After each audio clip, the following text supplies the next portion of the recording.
Welcome back to Nights with Chris Boyle. Joining us now is Alanna Zabel. Alanna is an author who's currently engaged in a lawsuit against Lauren Sanchez, the girlfriend of none other than Jeff Bezos, believe it or not. This is over a children's book that Alanna claims was actually stolen from her. Alanna, thank you so much for joining us tonight.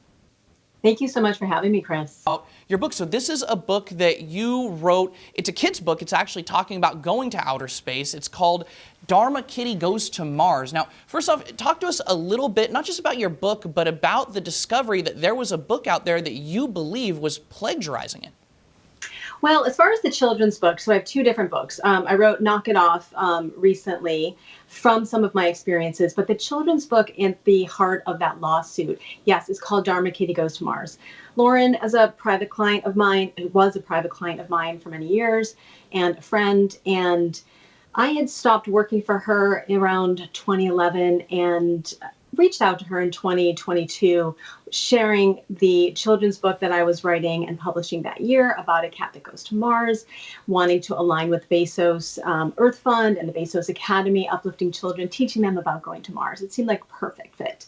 And not to go into too many of the backstory since we are in litigation, but lo and behold, 6 months later, she decides to announce that she's going to write a children's book about a fly that goes to space.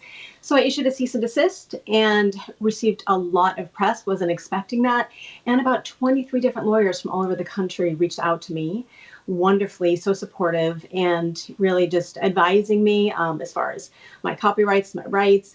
And the reason that I really pushed through, not only because I have very compelling evidence, but is to stand up for people like me, creatives who have been exploited by more powerful people and creatives who've had their work taken or misappropriated by people who are more influential. Yeah, unfortunately, it's something that's all too common, especially nowadays. It's becoming a greater issue, not just with the internet, digital technology, but quite frankly with AI. I mean, we see a lot of authors, a lot of creators who are extremely concerned about their work being taken from them, misappropriated or remade in different ways without any attribution, attribution, let alone financial compensation. And when I heard about this case, I wondered, okay, this is kind of crazy. How would this, the Jeff Bezos' girlfriend have heard about your book? But you guys knew each other. I mean, you had a client relationship, maybe even considered each other friends. So that goes a long way to explaining how she could have, gotten these materials, quite frankly, and been able to reproduce them. I do have to ask you, what did it feel like when you first saw her book announced? I imagine it came as a bit of a shock. Oh, that's a loaded question. I definitely paced around the house very fast. And I probably woke up my neighbors, I just couldn't believe it. It felt so insulting. And, to have someone that you thought you could trust or someone who was close to you do something like that to you is a horrible feeling. But that brings me to the topic of my book, Knock It Off. I'm so proud of this because it covers all the topics that you just mentioned. Not only people who are taking advantage of others, but the fact that we live in an age of superficiality. Like, how did we get here where everything is so fake? So I started diving into history and really trying to understand how society has become so gaslit by people who are in positions of power that they don't even realize how severe this gaslighting is.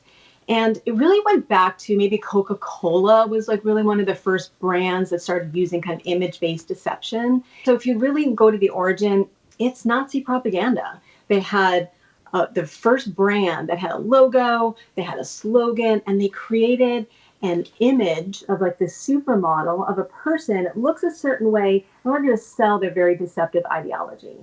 And so brands and marketing have been using these deceptive tactics. Yeah, so people, corporations, celebrities, influencers, they are using these tactics in order to harness people and their buying power, their loyalty, their following. And we're seeing the effects with children the most. And that's where I'm very passionately driven to speak out. Because my degree is in child development. Obviously, I write children's books. And I'm seeing children who are just suffering with understanding reality from deception.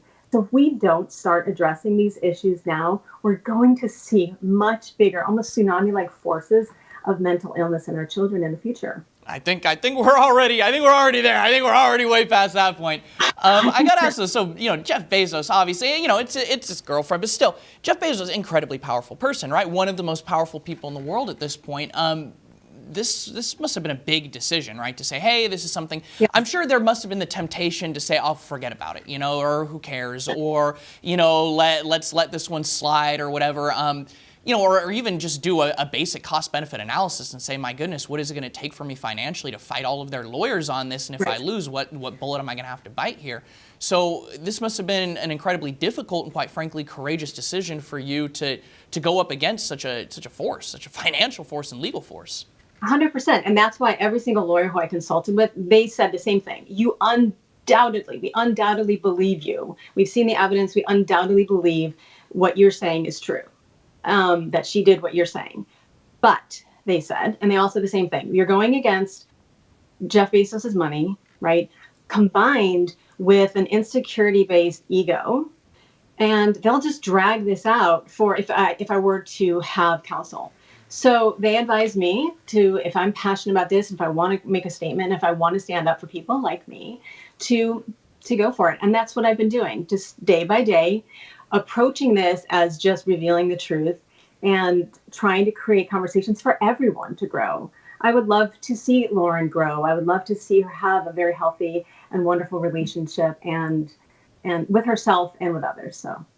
Well, that's beautiful, and I honestly appreciate you taking the time to come on and talk about this very difficult situation. Before we go, tell folks at home where they can find your books for themselves. They can buy the real book, the original one.